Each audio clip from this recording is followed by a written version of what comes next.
Bugün qızım üçün tərlik almağa getmişdim. Nəticə, gəlin bir yerdə baxaq Rossmandan və Oliviadan nələr aldım. Birinci Olivia olsun. Saç lakı Olen markasından. Blogerlər bu markanı çox tərifləyir. Ona görə mən də yoxlamaq istədim. Bu SPF spreydir və mənə yaxın zamanlarda çox lazım olacaq belə sprey. Mən ümumiyyətlə il boyu SPF kremindən mütləq istifadə edirəm. Öz kremim də bitmə üzərindədir.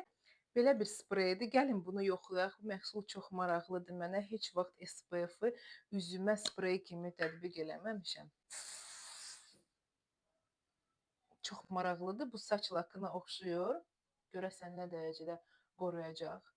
Yoxlayıb sizə fikirlərimi deyəcəm növbəti videolarda. Mütləq abunə olun. Zaqardan sonra istifadə etmək üçün belə bir krem aldım. Aloe tərkibli. Ümumiyyətlə aloe tərkibli gel krem hər zaman mənim evimdə olmalıdır. Çünki dərini sakitləşdirir, nəmləndirir və zaqardan sonra çox yararlıdır. Qızım üçün əl sabunu aldım. Kiprikləri aldım Nəsçitadan. İnternetdə elə bir gözəl makiyaj gördüm ki, dedim çoxdandır mən taxma kipriklərdən istifadə eləmirəm. Mən əslində təbii effekti çox sevirəm, amma dedim arada onlar çəkiliş üçün, şəkillər üçün çox qəşəng görsənəcək. Növbəti videoda Rossmanın alış-verişini göstərəcəm. Mütləq abunə olun.